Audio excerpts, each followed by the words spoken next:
Hello, my name is Eric Smith, and today I will be presenting my term project for CIS 566. First, let's take a look at sentence translation. Users can enter a sentence in Spanish in the top window and then click the Translate button. The application will then fetch the translation and play the audio. Will. Glad. Pay. Tomorrow. For. A hamburger. Today. Finally, the application displays the translated sentence. Now let's take a look at the procedure used by the application. All progress is logged to the console as the application runs. Here we can see where the application fetched the translation from Google. It then took each word, parsed it out, fetched the definition for the word as well as the audio related to the word from the Merriam-Webster API.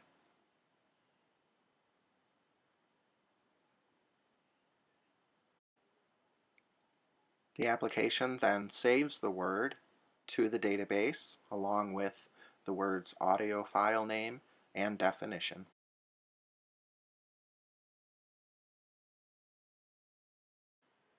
The application repeats this procedure for each of the words in the sentence.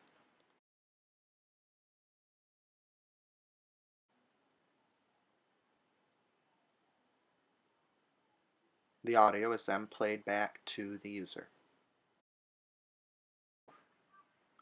Now let's take a look at how definitions are displayed in the application. First, we'll translate a new sentence.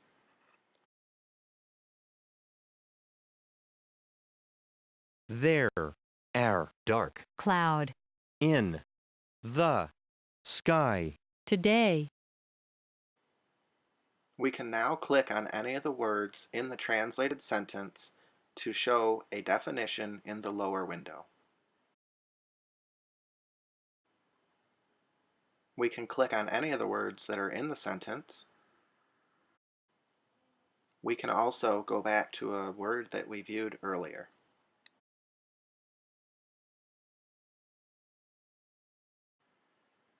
Now let's take a look at speaking sentences and words. First, we'll get a new sentence. My. Bike. Have. To. Wheel. And. A. Seat. Now we can play any word in the sentence by clicking the word My. and clicking Speak Word. To.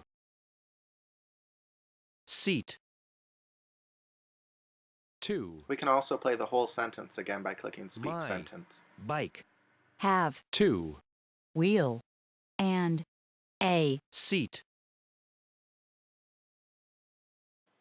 Now let's take a look at adding definitions manually. If a word doesn't have a definition, it's possible for the user to enter their own. High. In this example, the word ASDF is not a valid word. When we click on it, we are prompted to enter a definition. We can enter any definition that we like. The definition is then saved with the word in the database. So that definition is still available if we navigate away from that definition and come back to it, or if we performed a new translation and used this word again. Let's take a look at the SQL database used in this application. The application uses a SQLite SQL database. It has one table with 3 columns. The word column is the key column. The database contains several thousand rows of unique words. Each of them includes a definition and the related audio file name. Here you can see the definition we just added for the imaginary word ASDF. Now let's take a look at some of the code used in the application. All of the code is fully commented. This first class is a translator mediator. It's a concrete class for the mediator. It handles all of the communication between the facade and the various GUI elements.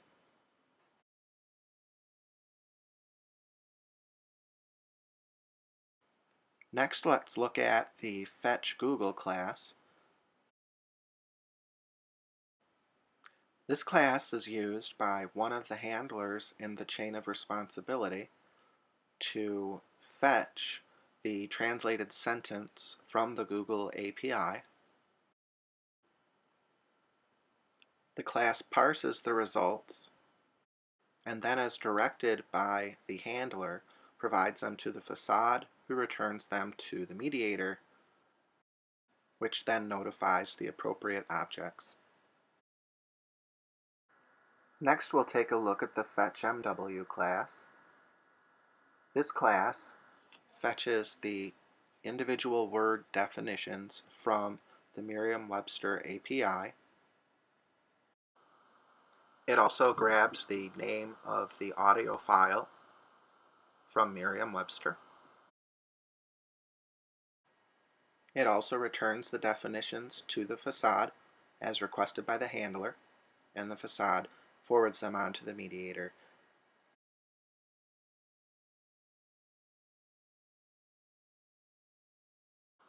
The audio files are downloaded in a separate thread by the Download File class. Next, let's take a look at the Database Controller class. This class saves definitions and the audio file name with words to the database and retrieves them. Now we'll take a look at the Audio Player class. This class plays audio files that are requested by name. It plays them in a separate thread and uses an event listener to track when they complete. Finally, we'll take a look at the Translator Facade class. This class sets up the chain of responsibility. It handles translating sentences by performing the steps required. It also plays sentences, words, and gets definitions. By performing the steps required to execute these different actions, it provides a simplified interface for the mediator. I hope you have enjoyed this presentation of my term project. Thank you.